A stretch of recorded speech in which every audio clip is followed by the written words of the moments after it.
Alright, now I want to make this video to try to give my thoughts on the subject matter of why is it like it seems like when I look at mixed people and I look at white people and I look at black people, when you look at, especially in the black community, it seems like there's a big tension between light-skinned black people and dark-skinned black people.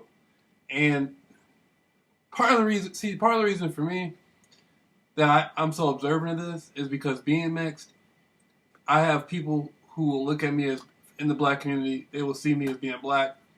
I have people in the black community who will see me as being white. I have people in the black community who will just see me as being mixed.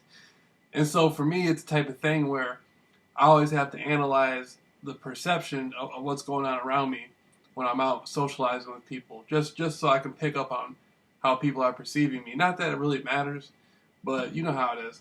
All right, so going back to the Willie Lynch doctrine about how a lot of the plantation owners had been advised to separate genetically their property, the slaves, right?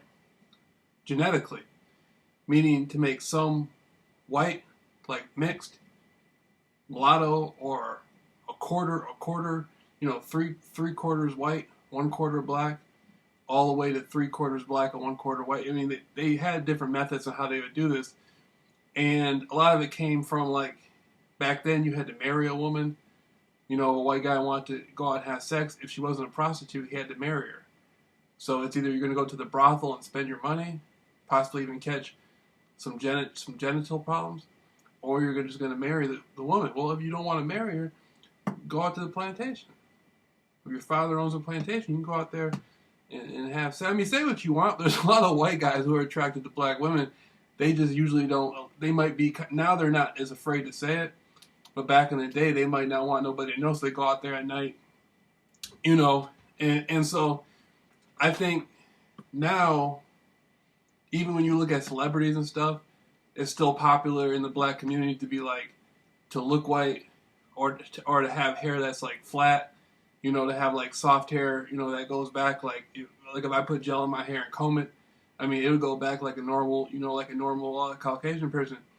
I mean, I don't do it because I accept myself for who I am. I just let my hair be what it is. But this goes back kind of what Malcolm X was saying about why were people doing the process in their hair and making their hair straight and stuff. And so what this really is about is identity.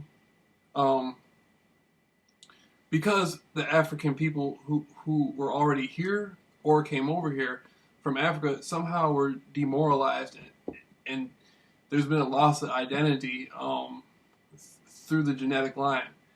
And white people will oftentimes not really know. So a lot of white people, intelligent white people, know this, but I think most white people really don't. It doesn't click.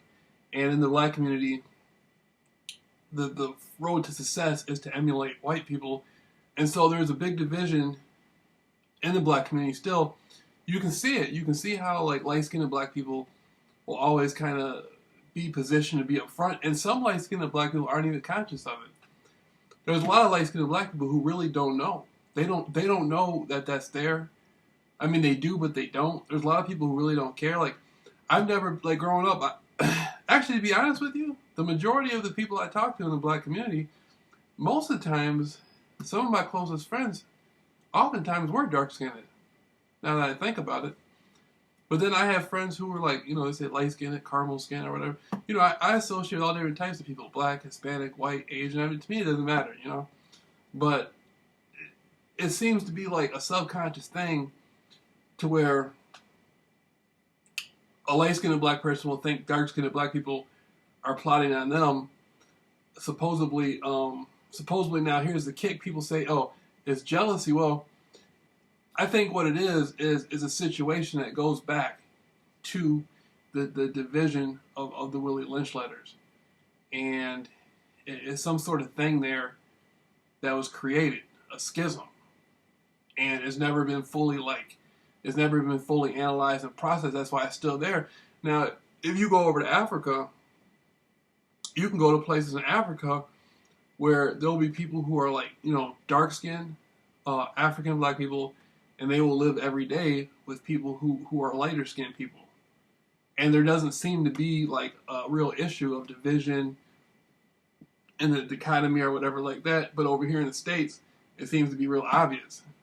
And you know, like I said, if you go to like the Jack and Jill Club of America or some of those elite black groups, it does seem over on the East Coast, Howard College, Morehouse, places like that, it does seem to be embedded that because that the lighter skinned people, because some of the most people who are the furthest in those associations seem to be real light skinned, and sometimes they'll even look like white, like their features and everything. So I guess there is something there that's real.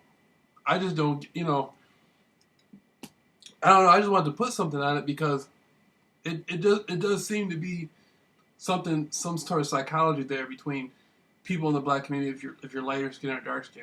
And so as me being mixed, I just wanted to get my perception of that, share my view of that.